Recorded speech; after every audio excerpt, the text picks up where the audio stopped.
हम आपको इजराइल में हर उस जगह के हालात दिखाने की कोशिश करते रहेंगे जहां जंग छिड़ी हुई है।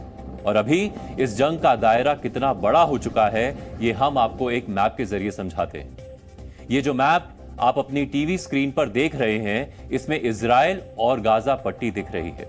इसमें इजराइल के जिन इलाकों में आप स्टार साइन देख रहे हैं, ये वो इलाके हैं जहां हमास ने रॉकेट और मिसाइल अटैक किए हैं।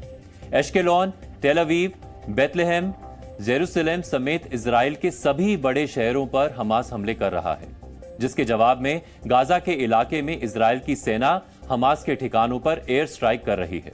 उसे भी आप इस मैप में देख पा रहे हैं। इसके अलावा मैप में आप ये भी देख सकते हैं कि गाजा पट्टी और इजराइल के पूरे बॉर्डर एरिया में किन किन इलाकों से हमास के लड़ाकों ने इजराइल में घुसपैठ की है। हमास के हमलों के बाद इसे जंग घोषित कर देने वाले इजराइल ने हमास के खिलाफ ऑपरेशन स्वॉर्ड शुरू किया है। रिपोर्ट्स के मुताबिक इजरायली सेना ने गाजा पट्टी में हमास के 800 से ज्यादा ठिकानों को तबाह कर दिया है।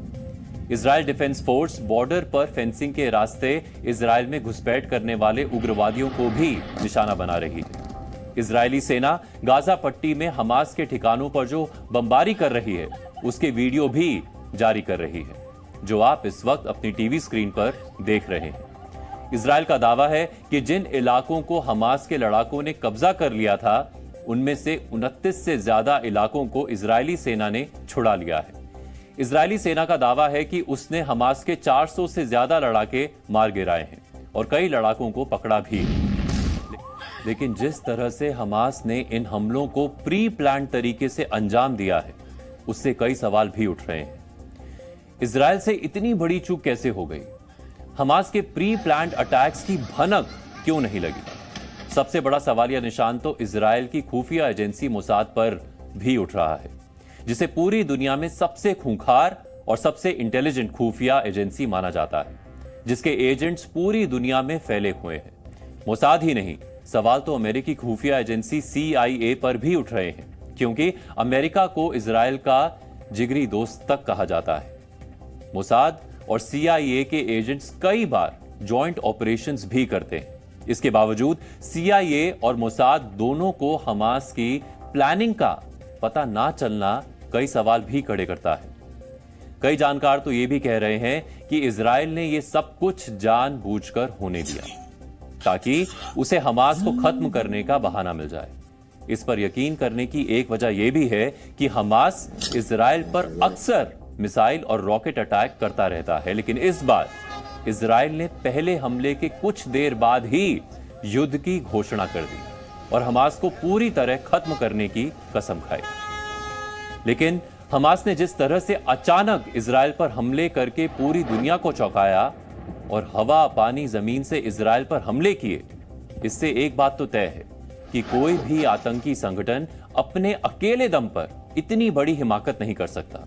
इसको लेकर अमेरिकी अखबार वॉल स्ट्रीट जर्नल ने एक बड़ा दावा किया है। उसने अपनी रिपोर्ट में दावा किया है कि ईरान की सरकार और सुरक्षा अधिकारियों ने हमास को इजराइल पर हमले करने की योजना बनाने में मदद की है। ईरान के इस्लामिक रेवोल्यूशनरी गार्ड कोर के अधिकारी अगस्त से ही इजराइल पर हमले की योजना पर काम कर रहे थे। 7 अक्टूबर को इजराइल पर चौतरफा हमले की पूरी प्लानिंग को पिछले हफ्ते ही बेरूट में हुई मीटिंग में मंजूरी दी गई थी। ईरान के अधिकारियों के साथ ही लेबनान का हिजबुल्लाह संगठन भी मीटिंग में शामिल था। इसी मीटिंग में तय किया गया था कि योजना के मुताबिक इजराइल के साथ सभी मोर्चों पर एक साथ युद्ध छेड़ा जाएगा। इसके लिए ईरान की तरफ से हमास को सैन्य और रणनीतिक मदद दी गई थी। इजराइल ने भी वॉल स्ट्रीट जर्नल के इस खुलासे की पुष्टि की है और अमेरिका ने भी शुरुआती तौर पर माना है कि इजराइल पर हमास के हमलों के पीछे ईरान ही है, यानी इन हमलों का डायरेक्टर ईरान है। हालांकि ईरान इन आरोपों को खारिज कर रहा है।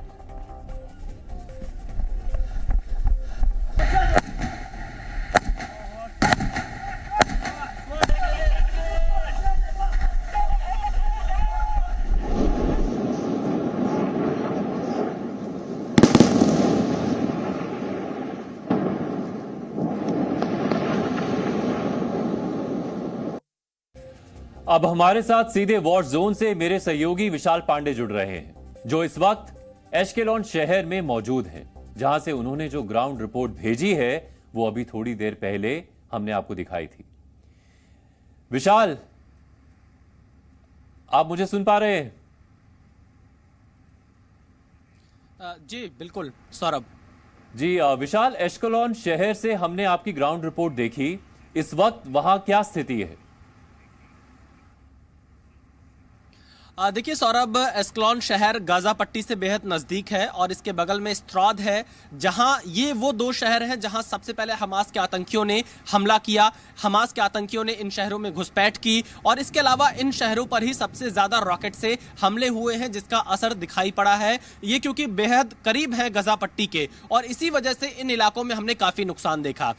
हम यहाँ पर आज सुबह से मौजूद हैं, तेल अवीव से एस्कलॉन पहुंचे और अलग अलग जगहों से रिपोर्टिंग की है और हमने देखा कि हर आधे घंटे पर यहां सायरन बज रहे हैं और कहीं ना कहीं रॉकेट से हमला हो रहा है। हमास लगातार रॉकेट से हमला इन शहरों पे कर रहा है। एक बार तो हमारे सामने मात्र 30 सेकंड ही थे जब हमें जाकर सुरक्षित बंकर में छिपना था और उस 30 सेकंड के दौरान ही रॉकेट से कई बार वहां पर हमले हुए। और देखिए, जो रॉकेट से हमले किए जा रहे हैं उसके कुछ टुकड़े इस तरह के यहां पर इस शहर में हमें गिरे हुए मिले, क्योंकि हम बेहद नजदीक खड़े हुए थे। हमने पहले अपने आप को सुरक्षित किया और फिर हमने देखा ये कोई मामूली ऐसे कोई बहुत ही लोकल टाइप का मटेरियल हमको नहीं लगता है। जो हमने कुछ और लोगों को दिखाया यहाँ पर, उनका ये मानना है कि कहीं ना कहीं कुछ देशों का समर्थन हमास को हो सकता है ऐसे उपकरण मुहैया कराने के लिए, जिसका इस्तेमाल इस रॉकेट में किया जा रहा है। दूसरे फ्रंट पर भी इजराइल के सामने चुनौती है, क्योंकि लेबनान से हिजबुल्लाह के आतंकी संगठन ने भी मोर्चा खोल रखा है। हालांकि अब से थोड़ी देर पहले यह खबर आई है कि इजराइल ने लेबनान में एयर स्ट्राइक किया है उन जगहों पर जो हिजबुल्लाह के आतंकी पोस्ट हमास ने इतना बड़ा हमला कर दिया और इजराइल की खुफिया एजेंसी मोसाद को पता भी नहीं चला। इस बात पर भरोसा करना बहुत मुश्किल है, नहीं?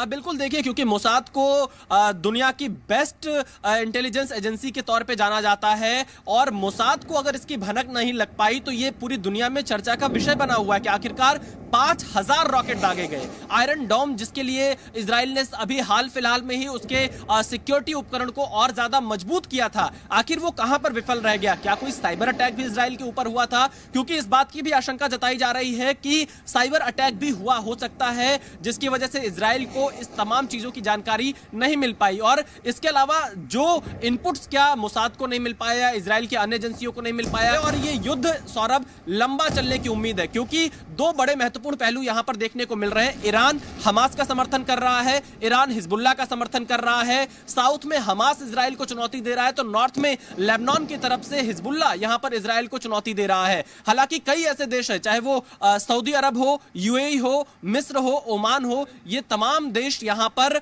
इस वक्त न्यूट्रल रुख अपनाते हुए दिखाई दे रहे हैं। हालांकि देखना यही होगा कि मिडिल ईस्ट में कितना असर इस युद्ध का पड़ता है, क्योंकि हमने देखा है 1948 में जब इजराइल ने एक अलग यहूदी देश की यहां पर स्थापना की, उसके अगले ही दिन चाहे सीरिया हो, इराक हो, जॉर्डन हो, इन सब ने, मिस्र हो, इजराइल के साथ युद्ध लड़ा था। उसके बाद 1967 में युद्ध हुआ, 1973 में अरब देशों के साथ संघर्ष हुआ, मिस्र के साथ सुएज नहर को लेकर संघर्ष हुआ है। तो कहीं ना कहीं फिलिस्तीन के मुद्दे पर जो मिडिल ईस्ट के देश हैं, कुछ देशों का रुख तो न्यूट्रल है, कुछ देश फिलिस्तीन के साथ खड़े दिखाई दे रहे हैं, और इन सब के बीच में जो वेस्टर्न कंट्रीज हैं, अमेरिका समेत जो अन्य यूरोपियन देश हैं, वो इजराइल के साथ खड़े हैं, क्योंकि ये एक आतंकी हमला है, इसमें निर्दोष लोगों की जान गई है। और भारत भी इजराइल के साथ इसलिए खड़ा है क्योंकि ये आतंकी हमला हुआ है इजराइल पर, और जो निर्दोष लोगों की जान गई है उनके साथ संवेदनाएं भारत ने व्यक्त की, और भारत इस वक्त इजराइल के साथ खड़ा है। जी जी विशाल, आपका बहुत बहुत धन्यवाद। आप वॉर जोन से रिपोर्ट करते रहिए, हम आगे भी आपसे अपडेट लेते रहेंगे, लेकिन प्लीज अपना ध्यान रखिएगा।